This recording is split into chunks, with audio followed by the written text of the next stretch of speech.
মহিলারা নামাজে সালাম ফিরানোর পরে যদি এই একটি দোয়া 7 বার পড়তে পারেন, আপনাদের সংসার থেকে সমস্ত অভাব অনটন দূর হয়ে যাবে। সেই সংসারের মধ্যে আর কোনো অভাব অনটন আসবে না। সেই সংসারের প্রত্যেকটা হাজত আল্লাহ তাআলা গায়বীভাবে পূরণ করে দিবেন। সেই সংসার থেকে অভাব এমনভাবে দূরীভূত হবে, তখন আপনি অভাবকে খুঁজতে থাকবেন, অভাব আপনাকে আর ধরতে পাবে না। সেজন্য প্রত্যেক দিন নামাজের পরে একটি আমল যদি, একটি দোয়া যদি 7 বার করে পড়তে পারেন, আমার মা বোনেরা সংসারের মধ্যে সমস্ত অভাব আল্লাহ পাক দূর করে দিবেন।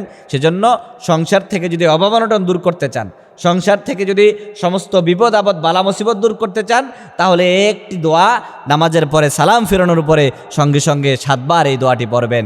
আমার দেশে তো এখন আমল চলে না, নামাজ রোজার প্রতি বালাই নেই। এখন দেখা যায়, আগে দেখতাম আমাদের দেশে ফজরের পর থেকে মা বোনেরা কোরআন তেলাওয়াত করতো, গুনগুন করে পাড়ায় পাড়ায় মহল্লায় মহল্লায় কোরআন তেলাওয়াতের ধ্বনি শোনা যেত। এখনের দিনে সকাল থেকে যে টিভি শুরু হয়, সকাল থেকে যে ইউটিউবিং শুরু হয়, ফেসবুকিং শুরু হয়, সন্ধ্যা পর্যন্ত, রাতের 2টা 3টা পর্যন্ত চলতেই থাকে। সে সংসারের মধ্যে তো অভাব আসবেই। সে সংসারের মধ্যে তো জিন্নাতের আসর পড়বে, দুষ্ট লোকের আসর পড়বে। সে সংসারের মধ্যে তো বালা মুসিবত বিপদ আপদ আসতেই থাকবে।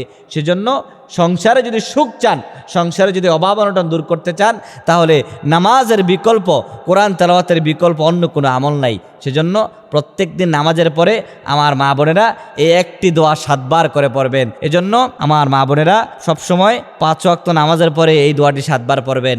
এবং বিশেষ করে যদি সংসারে অধিক অভাব অনটন থাকে, 2 রাকাত নামাজ পড়বেন। সালাতুল হাজত নামাজের নির্দিষ্ট কোনো নিয়ম নেই, সাধারণ নামাজের মতো শুধু নিয়ত করবেন সালাতুল হাজতের নামাজ, নিয়ত করে 2 রাকাত 4 রাকাত 6 রাকাত 8 রাকাত যতটুকু মন চায় সালাতুল হাজতের নামাজ পড়বেন। সালাতুল হাজতের নামাজ পড়ার পরে সালাম ফিরিয়ে ইস্তেগফার পড়বেন। আস্তাগফিরুল্লাহ আস্তাগফিরুল্লাহ আস্তাগফিরুল্লাহ, আল্লাহর কাছে ক্ষমা চাইবেন, সমস্ত গুনার জন্য মাফ চাইবেন। দ্বিতীয়ত দুরুদ পাঠ করবেন, 10 বার দুরুদ পড়বেন। বিশ্বনবী সাল্লাল্লাহু আলাইহি সাল্লাম বলেন, যে ব্যক্তি একবার আমার উপরে দুরুদ পাঠ করে, আল্লাহ তাআলা তার উপরে 10টা রহমত দান করেন, তাকে 10টা নেকি দান করেন, তার 10টা সগীরা গুনাহ আল্লাহ পাক মাফ করে দেন। সুবহানাল্লাহ, কত ফজিলতের কথা বিশ্বনবী বললেন। সেজন্য 10 বার দুরুদ পাঠ করবেন। এই দুরুদ পাঠ করার পরে, ইস্তেগফার পড়ার পরে একটা দোয়া পড়বেন, যে দোয়াটির কথা বললাম, ইয়া কাজিয়াল হাজাত, ইয়া কাজিয়াল হাজাত, ইয়া কাজিয়াল হাজাত, এমন করে করে 7 বার দোয়াটি পড়বেন।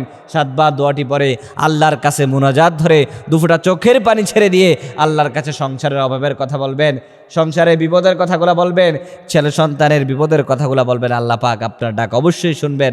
আমরা তো বিপদে পড়ে, অভাবে পড়ে আল্লাহর কাছে চাই না। একটা কথা আছে, অভাবে স্বভাব নষ্ট হয়। আমাদের স্বভাব চরিত্র এত খারাপ হয়, আমরা ইসলাম থেকে ফিরে যাই। উত্তরবঙ্গে এবং বিভিন্ন এলাকায় দেখা যায় মানুষের অভাব এত পরিমাণে গ্রাস করেছে, খ্রিস্টানেরা অল্প কিছু টাকা দিয়ে তার ঈমান নিয়ে যাচ্ছে, তাকে খ্রিস্টান বানিয়ে দিচ্ছে, ইহুদি বানিয়ে দিচ্ছে। এজন্য যত অভাবে পড়বেন, যত বিপদে পড়বেন, আল্লাহর কাছে আসবেন, আল্লাহর কাছে মনের দুঃখগুলো শেয়ার করবেন। অবশ্যই আল্লাহ পাক আপনার ডাক শুনবে, অবশ্যই আল্লাহ পাক আপনার সমস্ত বিপদ আপদ থেকে আপনাকে মুক্তি দান করবে। আল্লাহ পাক আমাদের সকলকে সঠিক বুঝ দান করুক। সকলে পড়েন আমিন।